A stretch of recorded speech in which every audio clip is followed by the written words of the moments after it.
Sveiki, šiandien noriu pasidalinti su jumis informaciją apie tai, kaip atpažinti žuvies rūšį pagal echoloto simbolius. Informacija paremta screenshotais ir duomenimis iš interneto, bei pagal mano pačio patirtį naudojant pagrindę Lawrence Hook 4 echolotą. Štai pirmas paveiksliukas, jame matome prie dugno prisispaudusi didelį simbolį. Didelė tikimybė, kad tai bus lydeka. Simbolis pailgas, didelis ir vienišas. Šiame paveiksliuke matome šiek tiek nestandartinį vaizdą. 3 dideli pailgi simboliai kaba vienas virš kito. Ir visgi čia greičiausiai matome lydekas. Taip, lydekos nedažnai būriuojasi, bet vėlyvą rudenį tai pakankamai dažnas reiškinys. Ne kartą esu pats pagavęs lydeką velkiaudamas ir praplaukdamas tokį vaizdą. Pereikime prie kito vaizdo. Čia aiškiai matomas nemažas būrys žuvies. Atskirių simbolių žiūrėti beveik neįmanoma, žuvų koncentracija labai didelė. Tai seliavos. Panašiai atrodo ir kitas smulki žuvis, pavyzdžiui, kuojos. Ir atkreipkite dėmesį į nemažą simbolį esantį po žuvies būriu. Labai didelė tikimybė, kad tai lydeka medžiojanti seliavas. Štai kitas panašus screenshotas. Čia vėl matome nemažą baltos žuvies būrį. Tai vėl greičiausiai nedidelės seliavos. Bet kas gražiausia šiame vaizde, tai yra šis ryškesnis pailgas simbolis. Čia užfiksuotas lydekos atakos momentas arba pasiruošimas atakai. Dešinėje pusėje Daunskane tą simbolį matome šiek tiek kitaip, jis atskirai nuo būrio. Taip yra greičiausiai dėl to, kad skanavimui buvo naudojamas skirtingas dažnis. Beje, kairėje pusėje būrio taip pat galime matyti nedidelį lydekos simbolį. Tiesa, nepaminėjau, gal kažkam tai nebūtinai aišku, bet kairėje pusėje matomas standartinis echoloto vaizdas, o dešinėje melsvas Daunskan vaizdas. Beje, reikia turėti omenyje, kad pateikti screenshotai daryti plaukiant maždaug 3-4 km/h greičiu. Plaukiant greičiau ir lėčiau simboliai susitraukia arba išsitempia.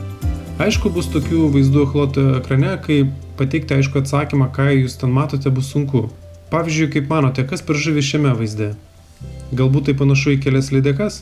Bet aš visgi spėčiau, kad tai dideli karšiai. Jų siluetai nelabai ilgi, ne visai arkos formos ir pakankamai platus. Na ir pavyzdžiui, šiame vaizde gerai matomas smailiaus būrys. O po juo kas ten, medžiojančios lydekos? Kaip ir būtų logiška, bet simboliai vėl storokai, jų koncentracija didelė, todėl aš spėčiau, kad tai yra karšiai. Bet tokios vietos aš nepraleisčiau, sustočiau ir bandyčiau apmėtyti. Gali būti, kad tarp šitų simbolių įsimaišiusi ir lydeka. Taip pat gali būti ir kad lydeka yra kažkur tais šalia ir echolotas jos tiesiog nemato. Kur balta žuvis, ten dažniausiai yra ir lydeka. Kągi, su lydekom ir smulkių žuvų būriais man atrodo daugmaž situacija aiški. Sudėtingiau yra atskirti ešerius. Juos nesunku supainioti su plakių ar karšių būreliais. Pabandykime panagrinėti konkrečius vaizdus. Štai čia matote būrelį plakių. Daunskane matom atskirų žuvų siluetus ir tie simboliai pailgi ir pakankamai platus. Čia dar vienas vaizdas, kur matomas didelis būrys plakių ar karšių. Vėl simboliai panašus kaip kadre prieš tai ir būrys yra labai didelis. Ešerių nepamatysite tokiuose dideliuose būriuose. Štai kaip atrodo ešeriai. Būrelis nedidelis, o Daunskane simboliai labiau panašus į nedidelius apskritimus. Būrys dažniausiai panašus į stulpelį ar piramidę. Šitam vaizde galime pamatyti 2 būrius ešerių. Kaip matote, Daunskane yra lengviau jūs atskirti nei tradicinėme echoloto vaizde. O čia turbūt geriausias pavyzdys, nes viename ekrane matomas tiek ešerių būrys kairėje, tiek didesni ir masyvesni karšių ir plakių būreliai. Skiriasi ir būrių forma ir atskiri simboliai. Pažiūrėkite, ešeriai tokie kaip eglute labiau stovi, o karšių būrelis arčiau dugno prisispaudęs. O dabar apžvelgsim, kaip matomas starkis echolote.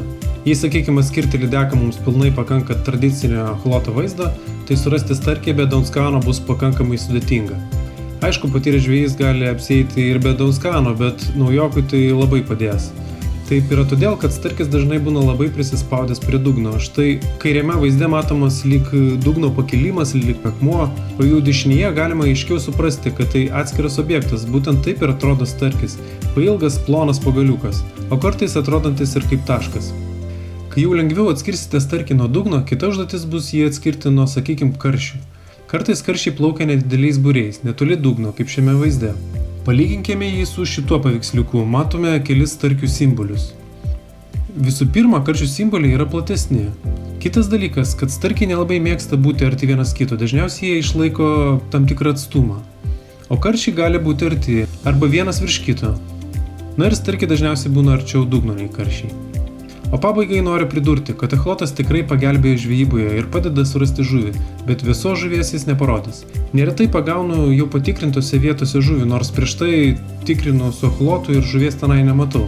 Tas pats ir velkiaujant, kibimai neretai vyksta tuomet, kai echolote jokios žuvies nebuvo. O jei video jums patiko ir buvo naudingas, nepamirškite paspausti like mygtuko. Taip pat prenumeruokite kanalą, jei norite panašios informacijos apie žvejybą sulaukti ir ateityje.